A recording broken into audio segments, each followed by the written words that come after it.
అనారోగ్యం, ఉద్యోగం, వ్యాపారం అప్పులతో బాధపడుతున్నారా? వెంటనే జేకేఆర్ గురువు గారికి కాల్ చేసి ఈ వెబినార్ లో జాయిన్ అవ్వండి.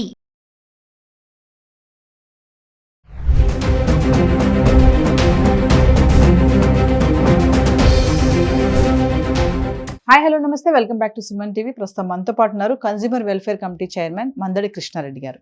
నమస్తే సార్. నమస్తే అమ్మా. సార్, ఇప్పుడు ఐటీ ఎంప్లాయీస్కి ఒక షాక్ అనుకోవాలి. 9,000 మెంబర్స్ పైన ఒకేసారి వేటు వేశారు. దిగ్గజ ఐటీ కంపెనీస్ ఏవైతే ఉన్నాయో వాళ్ళందరినీ ఒకేసారి అవుట్ అంటున్నారు. అది ఎందుకు అంటారు? దీని గల రీజన్స్ ఏంటి అంటారు? ఐటీ ఎంప్లాయీస్ తగ్గిపోవడానికి చాలా కారణాలు ఉన్నాయి. దాంట్లో ఒకటి ఆర్టిఫిషియల్ ఇంటెలిజెన్సీ, ఏఐ రావడం వల్ల కూడా రోజు రోజుకు జాబ్స్ తగ్గిపోయాయని పరిస్థితి ఏర్పడుతుంది. ఎందుకంటే ఇంతకుముందు ఇవన్నిటిని సేకరించి దీంట్లో పెట్టాల్సిన, అంటే వాళ్ళకి ఏ పనులు జరగాలో ఆ పనులకన్నిటికీ ప్రత్యేకంగా మనుషులు కేటాయించుకోవాల్సిన అవసరం నుంచి అన్నీ ఏఐ సమకూర్చి పెట్టగలిగే పరిస్థితులు ఏర్పడటం కూడా ఒక రకమైన కారణం అది. అంటే దాని ప్రభావం ఇంకా 100% రాలేదనుకోండి, కొద్దిగా వస్తుంది. దాని ప్రభావం కొంత ఉంది.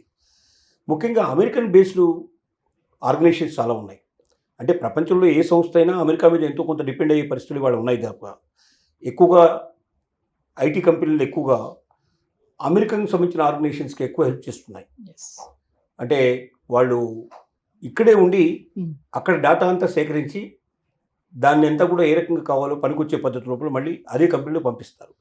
అమెరికా నుంచి మొత్తం ఇన్ఫర్మేషన్ అంతా తెప్పించుకొని దాన్ని వాళ్ళకు కావాల్సిన పద్ధతి లోపల డేటాను తయారు చేసి మళ్ళీ దాని ప్రోడక్ట్స్ విక్రయిస్తారు, ఇప్పుడు పంపిస్తారు. అక్కడ ఇప్పుడు హాస్పిటల్స్ ఉన్నాయి, హాస్పిటల్స్ లోపల రికార్డ్స్ అన్నిటి కూడా మీరు తెప్పించుకొని ఆ రికార్డ్స్ని మళ్ళీ ఇండివిజువల్గా ఒక్కొక్కరి దానికి సంబంధించినటువంటి ఏమి డివిజన్ కావాలి వాళ్ళకి, అంటే దాంట్లో ఏ బ్లడ్ గ్రూప్ వాళ్ళు ఎంతమంది ఉన్నారు, ఏవి ఎలా ఉన్నాయి, ఇవన్నీ విడదీసి వాళ్ళకి కావాల్సిన పద్ధతి లోపల మనం తయారు చేసే సమాచారాన్ని పంపిస్తారు.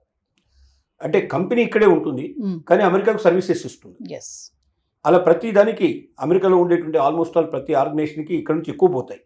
అక్కడ ఉండి చేయించుకుంటాం, ఎందుకంటే అక్కడ ఉండటం వల్ల కాస్ట్ పెరిగిపోతుంది, తర్వాత అక్కడ ఎక్స్పెన్సెస్ పెరిగిపోవడం వల్ల, తర్వాత అక్కడ శాలరీస్ కూడా చాలా ఎక్కువ ఇవ్వాల్సిన పరిస్థితి ఏర్పడడం వల్ల తక్కువ శాలరీకి పనిచేసే వాళ్ళు ఇక్కడ దొరుకుతారు. కాబట్టి ఇక్కడ మెయింటెనెన్స్ కూడా తక్కువ ఉంటుంది, కాబట్టి ఖర్చు తక్కువ ఉంటుంది. కాబట్టి ఇక్కడ ప్రోడక్ట్స్ అంతా రా ఇన్ఫర్మేషన్ అంతా తెప్పించుకొని ప్రోడక్ట్స్ తయారు చేసి దాన్ని మళ్ళీ ఫైనల్ షిప్లో వాళ్ళకి పంపించేట్టు ఏర్పాటు చేస్తారు. ఇప్పుడు అమెరికాలో పరిస్థితి ఏంటంటే రోజు రోజుకి అక్కడ ఎంప్లాయీస్ని తగ్గించేయడం, అక్కడ కంపెనీస్ కూడా వాళ్ళ యొక్క బిజినెస్ తగ్గించుకోవడం, తద్వారా వీళ్ళ మీద కూడా కొంత ఎఫెక్ట్ పడే పరిస్థితి ఏర్పడింది. ట్రంప్ వచ్చిన తర్వాత జరిగినటువంటి దాంట్లో అది కూడా ఒక రకమైన కారణం అని చెప్పడానికి అవకాశం ఉంది. రెండోది, ఎంప్లాయీస్ని అక్కడికి ఎక్కువ పంపించేవాళ్ళు గతంలో. ఎంప్లాయీస్ని పంపించే అవకాశం ఉండటం వల్ల ఇక్కడ పేరుకు కంపెనీ ఉండి ఎంప్లాయీస్ని పంపించడానికి ఆ కంపెనీ ఎక్కువ పనికొచ్చేది. అంటే ఇక్కడ తయారు చేసేది తక్కువ, ఇక్కడ చేసే వర్క్ తక్కువ, ఇక్కడ నుంచి ఎంప్లాయీస్ని పంపించడమే. అంటే మా బ్రాంచ్ కూడా ఇక్కడ ఉంది, ఈ బ్రాంచ్ నుంచి ఆ బ్రాంచ్కి ట్రాన్స్ఫర్ చేస్తున్నట్టుగా ట్రాన్స్ఫర్ చూపించేవాళ్ళు. కొంతకాలం డిప్యుటేషన్ మీద పంపిస్తున్నామని చూపించేవాళ్ళు. వీసాలు ఈజీగా దొరికేవి అప్పుడు, ఎందుకంటే కంపెనీ అమెరికాలో ఉంది, సిమిలర్ కంపెనీ ఇండియాలో కూడా ఉంది. కాబట్టి ఇండియాలో ఉండే ఎంప్లాయీస్ని అక్కడికి, అక్కడ ఉండే ఎంప్లాయీస్ ఇక్కడికి ట్రాన్స్ఫర్ చేయడం చాలా సహజమైన విషయం. కాబట్టి వాళ్ళు కూడా దాన్ని వీసా కూడా పర్మిట్స్ ఇచ్చేవాళ్ళు. ఇప్పుడు వీసా పర్మిట్ రోజులకి చాలా కష్టమయ్యే పరిస్థితి పడింది. ఇప్పుడు మీరు చూస్తున్నారు కదా, ఈవెన్ గ్రీన్ కార్డు దొరకడం కూడా ఇప్పుడు చాలా కష్టమే. గ్రీన్ కార్డు దొరికినా కూడా వాళ్ళు ఆ గ్రీన్ కార్డు హోల్డర్కైనా నమ్మకం లేదు, 100% అక్కడ ఉంటామనే పరిస్థితి వాళ్ళు ఏర్పడింది. వీసాలు వీలైనంతవరకు రద్దు చేసే ప్రయత్నం చేస్తున్నారు. L1 వీసాలు అసలు ఇవ్వడం చాలా తగ్గిపోయే పరిస్థితి ఏర్పడింది. కాబట్టి కంపెనీస్ రోజు రోజుకి ఇక్కడ నుంచి మనుషులు పంపించడం తగ్గిపోయింది. మనుషులు తగ్గిపోయినప్పుడు ఏ పర్పస్లో అయితే ఇక్కడ పెట్టారో, కొంతమంది ఎంప్లాయీస్ని పెట్టి ఇక్కడ కంపెనీస్ పెట్టారో, ఆ కంపెనీస్ వాళ్ళ పనులు ఆ నెరవేర్లేని పరిస్థితి ఏర్పడ్డాయి. అందువల్ల కూడా కొంతమంది తగ్గించుకోవడానికి ప్రయత్నం చేస్తూ ఉన్నారు. మొత్తం మీద బిజినెస్ లాభాలు తగ్గడం, ఎంప్లాయీస్ను పంపించడానికి వీల్లేని పరిస్థితి, ఉన్న ఎంప్లాయీస్ కూడా వెనక్కి తిరిగి రావడానికి పరిస్థితి ఏర్పడటం, తర్వాత ఏఐ యొక్క ప్రభావం పడటం, వీలాంటి చాలా అనేక రకాల కారణాల చేత ఇండియాలో ఉన్న ఐటీ కంపెనీలు వీలైనంత వరకు తగ్గించుకోవడానికి ప్రయత్నం చేస్తున్నాయి. అంటే నిర్వహణ ఖర్చు కూడా తగ్గించాలనే ఆలోచనలో కూడా ఇలా వీళ్ళందరినీ తగ్గిస్తున్నారు ఉద్యోగులు అని అనుకోవచ్చు. నిర్వహణ ఖర్చులు ఎప్పుడు తగ్గిస్తాం మనం? లాభాలు తగ్గినప్పుడే కదా. లాభాలు ఎందుకు తగ్గిపోతున్నాయి? రీజన్స్ ఇవే కదా, మెయిన్ రీజన్స్ ఇవే కనబడుతున్నాయి మనకు. ఈ కారణాల చేతనే మనిషి ఎప్పుడు తగ్గాలనుకుంటాడు, తనకు వచ్చే ఆదాయాలు పరిమితం అయినప్పుడు, తగ్గిపోయినప్పుడు ఆటోమేటిక్గా మిగతా ఖర్చులను తగ్గించే ప్రయత్నం చేస్తారు. అది కూడా దాంట్లో ఒక భాగమే అన్నట్టు. అంటే మామూలుగా ఐటీ జాబ్ అని అంత ఎగబడుతూ ఉంటారు కదా. సాఫ్ట్వేర్ పెళ్లి సమయంకి వచ్చేటప్పుడు కూడా ఐటీ అబ్బాయి ఉండాలి, ఐటీలో ఉద్యోగం చేసే అమ్మాయి కావాలంటారు. మరి ముందు ఈ ఐటీ జాబ్స్ అని ఇలా పోతూ ఉంటే ఎలా ఉంటుంది అంటారు? మరి స్టూడెంట్స్ ఏంటి నెక్స్ట్ వాళ్ళు చేయాల్సిన? ఐటీ కాకుండా ఇంకేమన్నా ఉంటాయా వాళ్ళకి ఆలోచించుకోవడానికి కూడా? ఇప్పుడు ఒక్కొక్క కాలంలో ఒక్కొక్క సీజన్ వైజ్గా నడుస్తూ ఉంటాయి. కొంతకాలం డాక్టర్లకు విపరీతమైనట్టు గిరాకీ ఉండేది, అవును. కొంతకాలం ఇంజనీర్స్కి విపరీతమైనట్టు ఉండేది, ఇప్పుడు ఐటీలకు ఉంది. కొన్నాళ్ళు పోయిన తర్వాత ఇది మారే అవకాశాలు ఉంటాయి. Yes. రేపు ఏఐకి ఆర్టిఫిషియల్ ఇంటెలిజెన్స్లో పనిచేసే వాడికే ఉండొచ్చు. అవును. దాన్ని ఐటీ అంటారా లేదనేది మనం కరెక్ట్గా చెప్పడం చాలా కష్టంతో కూడుకున్న పని. మొత్తం మీద ఒక్కొక్క సీజన్లో ఒక్కొక్క దానికి ఉన్నట్టుగానే కొంతకాలానికి ఉంటుంది.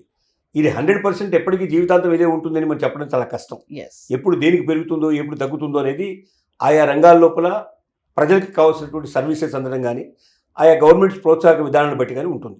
ఇప్పుడు రష్యా ఉందనుకోండి, అందరికన్నా ఎక్కువ ఎవరికి వాల్యూ ఇస్తారంటే వాళ్ళు ఈ డ్రైనేజీల్లో పనిచేసే వాళ్ళు, దీని లోపల బాగా క్లీనింగ్ వాటిలో పార్టిసిపేట్ చేసే వాళ్ళు ఉన్నారో వాళ్ళకి ఎక్కువ వాల్యూ ఇస్తారు. ఎందుకంటే ఎవరు చేయని పని వాళ్ళు చేస్తున్నారు కాబట్టి వాళ్ళకు ప్రత్యేకమైన గౌరవం ఇస్తారు, అత్యధికమైన జీతాలు ఇస్తారు, వాళ్ళకి చేస్తారు. ఒక్కొక్క గవర్నమెంట్ పాలసీని బట్టి ఉంటుంది. Yes.